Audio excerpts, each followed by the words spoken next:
갈라디아서 6장 6절부터 10절 말씀이 되겠습니다. 갈라디아서 6장 6절 말씀부터 10절 말씀이 됩니다. 찾으신 줄 알고 제가 받들어 봉독하겠습니다. 가르침을 받는 자는 말씀을 가르치는 자와 좋은 것을 함께하라. 스스로 속이지 말라. 하나님은 만홀히 여김을 받지 아니하시나니 사람이 무엇으로 심든지 그대로 거두리라. 자기의 육체를 위해 심는 자는 육체로부터 썩어질 것을 거두고 성령을 위하여 심는 자는 성령으로부터 영생을 거두리라. 우리가 선을 행하되 낙심하지 말지니 피곤하지 아니하면 때가 이름에 거두리라. 그러므로 우리는 귀에 있는 대로 모든 이에게 착한 일을 하되 더욱 믿음의 가정들에게 할지니라. 아멘. 방금 봉독해 올린 말씀의 제목을 한번 따라해 보겠습니다. 나는 무엇을 심었는가? 나는 무엇을 심었는가? 무엇을 심었는가 하는 제목으로 함께 은혜 시간을 갖고자 합니다. 사람은 일생 동안 말과 행동으로 씨앗을 심는다 해도 과언은 아니에요. 문제는 어떤 씨앗을 심고 살아가느냐가 중요하지요. 마태복음 25장 14절 이하에 보면 우리가 잘 아는 말씀이 나와 있어요. 거기 보면 달란트 비유가 나오죠. 어떤 사람이 타국을 가기 전에 밑에 종들에게 일을 맡깁니다. 어떤 종에게는 5달란트를 맡기고 또 다른 종에게는 2달란트를 맡기고 그리고 또 다른 한 종은 1달란트를 맡겼습니다. 그 말씀 끝에 보면 각각 그 재능대로 맡겼다고 그랬습니다. 그리고 몇 년이 지났는지 얼마 후가 지났는지 모르지만 주인이 돌아와가지고 그 맡긴 달란트를 회개합니다. 결산하는 거죠. 그래서 제일 먼저 5달란트 받은 종이 주인 앞에 와가지고 주인께서 5달란트를 맡겼으므로 내가 5달란트를 더 남겨서 10달란트를 가져왔습니다. 잘했다. 충성된 종하고 칭찬합니다. 그 다음 둘째 달란트, 두 개 달란트를 받은 사람에게 또 묻습니다. 그랬더니 2달란트 받은 사람이 주인께서 내게 2개 맡겼으므로 내가 4개를 남겨와서 2개 더해서 4개를 가져왔습니다. 똑같이 칭찬합니다. 문제는 1달란트 받은 종입니다. 1달란트 받은 종은 주인 앞에 와서 한다는 말이 땅에 묻어두었다가 그것을 가지고 주인 앞에 내놓으면서 여러 말로 변명을 하면서 핑계를 댑니다. 대개 보면 패자가 말이 많고요. 일을 제대로 못하는 사람이 말이 많지요. 이 1달란트 받은 사람은 그냥 죄송합니다 간다는데도 자기 변명을 많이 합니다. 뭐라 하세요? 주여, 당신은 굳은 사람이라 심지 않은 데서 거두는 줄 알고 해치지 않은 데서 모으는 줄 알았으므로 내가 두려워하여 땅에 묻었다가 이제 이것을 가지고 왔나이다. 주인이여 받으시옵소서. 이러면서 여러 말로 변명하면서 갖다 줍니다. 근데 주인이 이 종을 향해서 뭐라 하면 악하고 게으른 종이라면서 책망을 합니다. 게으르다는 말은 이해가 좀 되지만 이 악하다는 말은 좀 이해가 쉽게 안 갈 수도 있어요. 요즘 같은 세상에 남의 돈 본전 잘라먹고 도망가는 것들이 얼마나 많아요. 근데 본전이라도 갖다 주면 고맙잖아요. 근데 주인께서는 본전을 고스란히 가져온 것을 생각하지 않고 네 속에 있는 그 생각이 악하다는 겁니다. 그게 뭐냐? 마태복음 25장 24절 그 생각이에요. 당신은 굳은 사람이라 심지 않은 데서 거두고 또 해치지 않은 데서 모으는 줄 알았으므로. 이 생각이 약하다는 거예요. 심지 않은 데서 거둔다는 이 말, 해치지 않는 데서 모은다는 말은 그런 기적을 바라보는 거죠. 혹시나 하는 기적을 바라보는 거예요. 오늘날 많은 그리스도인이 이런 착각 속의 믿음을 가지고 있어요. 심지도 않고 해치지도 않고 하나님 앞에 무조건 달라고 원하는 거예요. 무조건 달라고. 이 기적적인 축복을 바라는 거지요. 이러한 믿음, 이 미신적인 신앙을 주님께서는 보시고 악하다고 말했어요. 주여, 당신 해치지 않는 데서 모으는 줄 내가 알았나이다. 다시 말하면 하나님께서 모든 것이 가능하다. 하나님은 부하게 다시는 분인데 뭐 이까지 한 달란트쯤이야 뭐 설마 따지겠느냐고. 기적을 나타내신 그 하나님이 이 한 달란트를 가지고 쪼잔하게 따질 거냐고 자기 마음대로 판단하는 거예요. 한 달란트가 뭐 그리 소중하냐? 그래서 자기 생각으로 땅에 묻어놨다가 그걸 가지고 와서 주님께 드리면서 변명합니다. 어떻게 보면 하나님 앞에 자기 게으름과 자기 나태함과 그 소홀함을 변명하는 이 악한 것을 말한 거지요. 뿐만 아니라 그는 자신의 책임을 하나님께 돌리기까지 합니다. 주여, 당신 능력이 많지 않습니까? 무에서 유로 창조하지 않았습니까? 안 되는 걸 되게 하지 않습니까? 그 신앙 고백, 그런 허황된 믿음을 가지고 나온 그 악한 생각을 말한 겁니다. 우린 이걸 알아야 돼. 자신의 책임이 크든 작든 많든 아니면 적든 이 맡은 바로 소중히 여길 줄 알아야 합니다. 모르고 오히려 이것을 모르기 때문에 오히려 하나님 앞에 책임을 돌리는 거예요. 이런 자세를 하나님께서는 악하다 그래요. 하나님은 결코 만홀히 여김을 당하지 않습니다. 만홀히 여긴다는 말은 코를 들고 비웃는 얘기지요.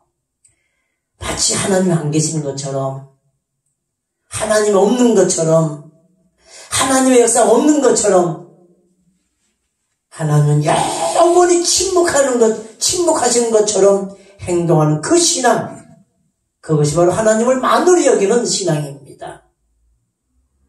우린 이걸 알아야 돼요. 하나님은 결코 업신여김을 받지 않는다는 사실을 우린 잊지 말아야 합니다. 내가 나를 비웃을 수는 있습니다.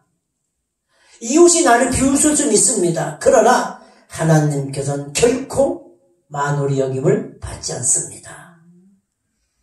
요즘 이 시대에 살아가는 우리는 좀 더 현대인들이 더 실감을 느끼는 건 뭐냐면 하나님 앞에 더 좀 진실했으면 하는 생각이 자꾸 들어요. 심은 대로 거둔다는 이 단순한 진리를 그대로 받아들이고 믿으면 좋은데 이걸 외면할 때가 많아요. 만약에 누구에게나 고민이 있고 아픔이 있다든가 고통이 있다든가 문제가 있다면 그 심은 것에 내가 거두고 있다는 것을 솔직히 고백해야 합니다. 흔히 사람들은 이렇게 생각하지요. 내가 뿌리지 않은 씨가 났다는 거예요. 그럼 누가 뿌렸습니까? 내가 뿌리지 않은 그 씨앗이 돋아났다고 원망합니다. 그런가 하면 나는 많이 심었는데 왜 요거밖에 안 되냐고 적다고 또 불평하는 사람도 있어요. 나는 좋은 걸 뿌렸는데 왜 오늘 나쁜 씨앗이 나왔냐고 원망하는 사람도 있습니다. 내 수고는 선한 것을 심었는데 결과는 왜 이 모양이냐고 불평하는 사람도 있습니다. 최소한 우리 그리스도인은 주어진 그 환경과 그 신임성 모든 것을 그대로 받아들여야 돼요. 내가 처한 이 처지, 지금 내가 이웃으로부터 받는 대우, 존경이라든가 칭찬이라든가 모든 것이 지금 현재 듣고 있으면은 그것이 바로 내가 뿌린 씨앗인 줄 믿습니다. 칭찬을 듣습니까? 그럼 칭찬 받을 만한 일로 이 씨앗을 심었습니다. 사랑받을 만한 사랑을 받고 있습니까? 사랑의 씨앗을 심었다는 얘기입니다. 혹 원망을 듣고 있습니까? 불평을 듣고 있습니까? 손가락질을 받고 있습니까? 내가 심은 바대로 거둔다고 생각하면 답은 간단합니다. 우리는 모두가 주어진 씨앗, 주어진 환경이 언젠가 내가 뿌린 씨앗이라 생각하시고 오늘도 내일도 변함없이 좋은 씨앗을 심길 예수님 이름으로 축원드립니다. 우리가 아는 그 유명한 알렉산더 대왕이 있습니다. 알렉산더 대왕의 그 전설은 참 많습니다. 그 중에 하나가 이 대왕이 어느 날 노예선을 타게 때 노예들이 그 사형소 같은 노예들을 잡아다가 배에서 고기잡이를 시킵니다. 그 알렉산더 대왕이 이 노예선을 많은 죄수들 있는 노예선을 방문하게 됐습니다. 그 노예선에 타고 있던 그 쇠사슬에 묶인 사람들이 죄인들이 왕이 오시는구나. 좋은 기회다. 이때 내가 말을 잘해가지고 나가야겠다는 절호의 기회를 맞이하고서 왕을 맞이합니다. 근데 왕이 오자마자 모두가 한결같이 그러더랍니다. 나는 억울합니다. 나는 죄가 없습니다. 나는 죄가 없이 잡혀가지고 와서 이렇게 고생을 하고 있습니다. 왕이여 도와주소서 하면서 저마다 죄가 없다고 말하더래요. 근데 저 한 구석에 한 사람은 아무 말도 없이 그냥 일만 하고 있더래요. 그래서 그 왕이 가서 너는 왜 말하지 않느냐? 그랬더니 그가 말하기를 나는 할 말이 없습니다. 나는 참으로 죄인입니다. 여기서 고통을 받는 건 마땅한 죄인이라 생각합니다. 나는 죄인입니다. 그러니까 알렉산더 대왕이 그랬더래요. 여기는 모든 사람은 죄가 없다고 의인이라 말하는데 너 죄인이 왜 의인 속에 끼어있느냐? 넌 집으로 가라 그러더래요. 낮출 때 높아진다는 말씀이죠. 본문 3절 하반절에 보면 이런 말이 있어요. 스스로 속는 일이 많다 그래요. 7절에 보면 스스로 속이지 말라고 합니다. 때로는 내가 나를 속일 때가 있어요. 그러나 저 깊은 저변에서는 내 양심은 진실을 말하고 가르쳐 줍니다. 그럼에도 불구하고 나는 나를 속입니다. 변명하랍니다. 자기 변명, 자기 관용, 자기 옹호, 여기에 급급한 나머지 죄의 사슬, 이 죄의 세상에 살면서 원망하죠. 심지어 어떤 사람 보면요, 자기가 잘못해놓고 자신이 더러운 피가 흐른다면서 부모를 원망하고 조상을 원망하는 사람도 있어요. 이런 사람은 구제불능이죠. 누구든지 다른 사람에게 변명하는 동안은 절대로 그 마음이 평안할 수 없다는 걸 우리는 알아야 돼요. 뿐만 아니라 현대인들은 많이 속으면서 살아갑니다. 그런데 어느 순간에 내가 속았다는 걸 느껴지면은 많은 후회가 돼요.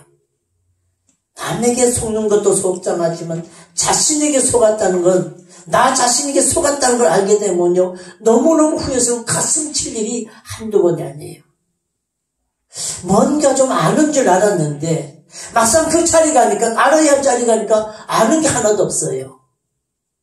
무언가 좀 배운 줄 알고 가진 줄 알았는데 막상 부딪혀보니까 가진 것이 하나도 없습니다.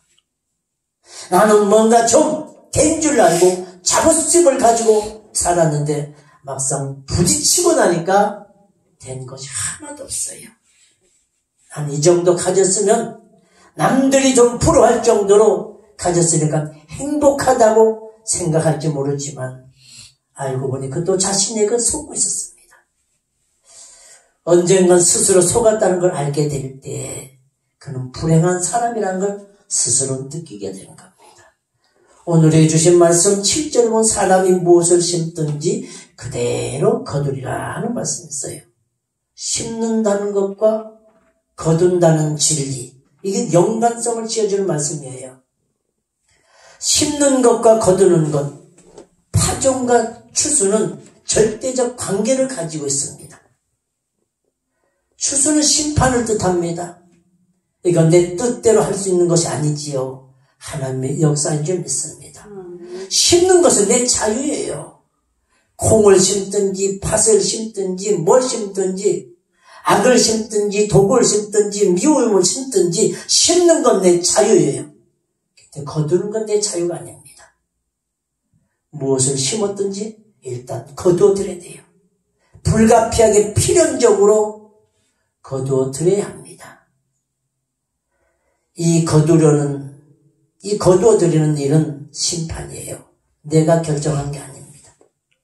싫어도 괴로워도 거둬들여야 되고 부끄럽고 창피해도 거둬들일 수밖에 없습니다.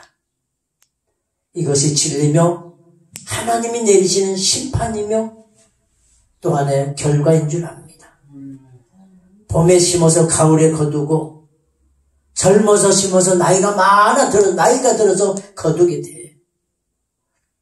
언제든지 심는 건 내 자유입니다. 거둘 때는 선택의 자유가 없다는 걸 잊지 마시기 바랍니다. 그대로 받아들여야 돼요. 주님께서 사랑하시는 자요. 우리는 어느 순간에는 이 점을 잊지 마시고 어느 순간에도 절대로 잊어서는 안 됩니다. 그걸 알고 심기를 잘 심어야겠죠. 한번 자신에게 조용히 물어보시기 바랍니다. 나는 지금 무엇을 심고 있느냐고요. 그리고 무엇을 기다리냐고 한번 물어보시기 바랍니다. 썩어질 것을 심었다면 그는 썩어질 것을 거둘 수밖에 없지요. 책망받을 것을 심었다면 그는 책망받을 일을 거둘 수밖에 없습니다. 만일 거두는 바에 불평이 있고 원망이 있다면 이는 진실치 못한 사람이에요. 썩어질 것을 심고 영생을 거두겠다고요? 이 생각은 미신적인 생각이고 불합리한 신앙이요 욕심에 끌린 신앙에 불과합니다. 아무것도 안 심어놓고 거두기를 기다리는 건 이건 또 하나의 욕심이에요. 내가 심은 대로 거두라. 이것이 바로 하나님의 말씀이요 심판인 줄 믿습니다. 금년 한 해도 벌써 5월 다 지나가고 이제 반년이 거의 다 가고 있습니다. 반년 동안 우리는 무엇을 심었는가? 정말 금년 한 해는 다른 건 몰라도 성령으로 심고 아름다운 축복의 열매를 기다리는 믿음의 가족 되시길 예수님 이름으로 축원드립니다. 명심보감이라는 책에 보면 이런 말씀이 있어요. 효자가 효자를 낳는다는 말이 있습니다. 내가 부모에게 효도하지 않으면 자식으로부터 효도를 기다리면 안 되겠지요. 심지 않은 씨앗을 바라는 것은 또 하나의 망상입니다. 야곱을 보세요. 그 축복과 받기 위해서 아버지 이삭을 잠깐 속였어요. 몇 시간 동안 잠깐 속였습니다. 그리고 나서 그는 아들 11명의 아들에게 13년 동안이나 속임을 당하고 있습니다. 가장 사랑하는 요셉을 죽었다고 11명의 아들들이 다 속이고 있어요. 그는 매일같이 그 사랑하는 아들을 가슴에 두고서 울면서 시간을 보냈습니다. 아버지 앞에 잠깐 몇 시간 속인 것이 이렇게 13년 동안이나 속임을 당하고 있었습니다. 이 진리는 성경의 전설이 아니라 그대로 진리인 줄 믿습니다. 가장 중요한 것은요, 싹이 나는 데는 시간과 공간의 격차가 있어요. 시간의 차이가 있다는 얘기입니다. 이것 때문에 엄연한 진리를 외면하고 만홀히 여기는 사람 참 많아요. 무슨 뜻이냐면 오늘 심고 내일 거둔다면은 누가 나쁜 걸 심겠어요? 누가 이 진리를 부정하겠습니까? 누가 함부로 막 뿌리겠습니까? 오늘 거둔다고 내일 거두는 것을 모르기 때문에 아니기 때문에 때로는 사람들에게 아픔을 심기도 하고 배신을 심기도 하고 상처를 심기도 하고 악을 심기도 하고 그럽니다. 근데 이게 내일 거둬지면 안 심지요. 이게 10년 후에 거둬질지 20년 후에 거둬질지 아니면 몇십 년 후에 싹이 날지 모릅니다. 그러나 분명히 거둔다는 사실을 잊지 말아야 돼요. 내가 한 거두면 자녀가 가졌죠. 후손이 또 거둡니다. 때로는 가끔 나는 너무 긴 세월 동안 이 기억이 다 사라진 뒤에 싹이 나버렸어요. 깜짝 놀라지요. 이것이 바로 시간 격차 때문입니다. 가까운 일본을 우리가 잘 알잖아요. 일제시대 우리 민족을 얼마나 아프게 했고 얼마나 괴롭혔습니까? 인간 이해짓을 참 많이 했잖아요. 어떤 사람은 나라가 약한 탓이라고 말하면서 문제를 덮으려고 하는 사람도 있지만은 그러나 진리는 그게 아니에요. 심은 대로 거둡니다. 오늘의 믿음은 바로 시간과의 싸움이에요. 오늘 내가 심었으면 반드시 거둡니다. 언제야 나고 맙니다. 선을 심고 축복을 심고 영생을 심고 봉사와 헌신을 심었고 믿음으로 물질로 심고 충성을 심었으면 반드시 축복의 열매가 내게 거쳐질 줄 믿습니다. 그렇다면 한번 나 자신에게 물어봅시다. 무엇을 기다리고 있느냐고요. 어떤 열매를 좀 기다리냐고 물어봅시다. 그동안 어떤 씨앗이 심어졌습니까? 어떤 열매가 내 앞에 맺혀지기를 기대하고 있습니까? 그 전에 제가 교단 수련을 갔는데 어떤 교회 청년이 그래 담임 목사님한테 이렇게 말한 거 들었어요. 목사님, 저는 장가 안 가렵니다. 목사님이 의아하잖아요. 왜? 그랬더니 한참 생각하더니 장가 가야 될 것 같더래요. 장가는 가지만은 아이는 안 낳겠습니다. 목사님, 그건 또 왜? 물었더니 그 청년이 들어갑니다. 나 같은 아들을 낳을까봐 아이는 안 낳습니다. 내가 부모를 속이고 속상하게 한 것이 있으니까 나는 자식으로부터 그걸 거둘까봐 겁이 나서 장가 가지만 아이를 안 낳겠다는 거예요. 이 청년의 얘기 어떻게 생각해 보세요. 이 청년은 좀 진실하다고 생각합니다.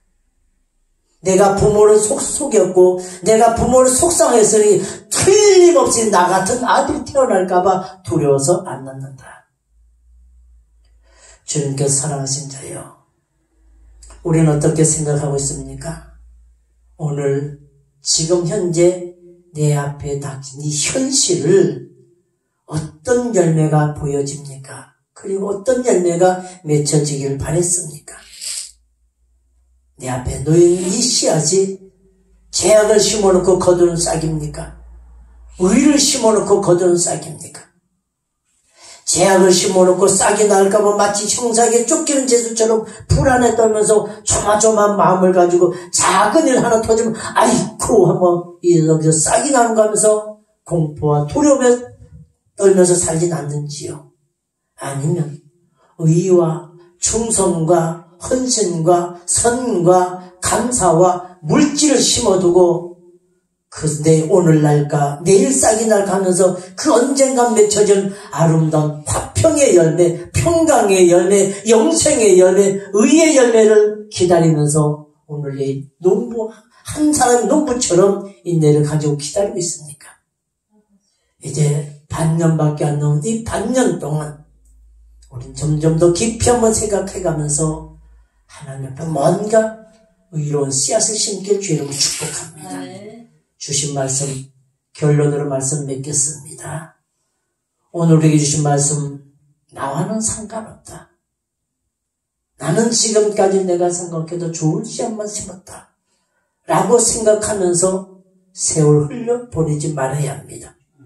심었더라도 또 한 번 돌아보시기 바랍니다. 본문 9절에 보니까 때가 이름에 거두리라 그랬어요. 하나님께 정하신 기한이고 하나님께서 정하신 기간이에요. 그 열매는 언제 내 앞에 어떤 모양으로 싹이 나서 내가 거두게 될는지 알 수 없음을 말합니다. 내가 심은 열매 혹 100배, 혹 60배, 혹 30배, 혹 10배 어느 장소에서 누구를 통해서 거둘지 몰라요. 그렇기 때문에 우리는 매일같이 잘 심어야 될 줄 믿습니다. 과거에 내가 어떻게 심었든지 오늘부터라도 잘 심어서 하나님 앞에 칭찬의 열매, 상급의 열매가 맺혀져야 될 줄 믿습니다. 주님께서 사랑하신 자여, 그날의 그 열매를 바라보면서 믿음의 생활, 참된 신앙생활을 잘 하시고 참고 있냐는 능력 있는 능력교회, 능력기도원 가족들 되시길 축복합니다. 어제 어떤 집사님이 그런 얘기를 하대요. 자기네 교회가 대전에 큰 침례교회인데 대형 침례교회 크잖아요. 한 달, 두 달을 교회 문을 닫아놨는데 예배를 못하게 하니까 닫아놨는데, 그리고 지난주에 처음 이제 오게 됐는데 절반도 안 오더랍니다. 그 이유는 뭐냐? 끌려다니던 신앙, 마지못해 교회 가던 신앙들이 다 졸업해버리고 하나님을 믿는다는 사람, 하나님을 경험한 사람만 찾아온 게 절반밖에 안 되더라는 거예요. 그러면 졸업한 그 신앙이 다시 하나님 앞에 돌아오느냐? 어려운 얘기입니다. 나가보니까 처음에 한 주 빠지고 나니까 마음은 좀 불안했겠죠. 그러니까 교회에서 예배 못한다니까 그냥 지났습니다. 2주 지나고 3주 지나니까 마음이 둔해졌습니다. 아하, 교회 안 가도 괜찮구나. 교회 안 가도 별일 안 터지는구나. 그래서 다 돌아가더라는 거예요. 지금 그 교회만 그럴까요? 한국의 대형 교회 좀 문 닫게 생겼다는 거예요.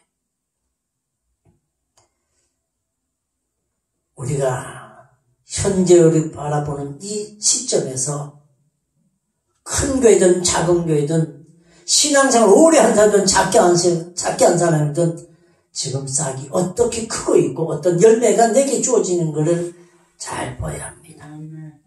그 열매를 바라보면서 믿음 생활, 정말 진실한 신앙생활 해야 될 줄 믿습니다.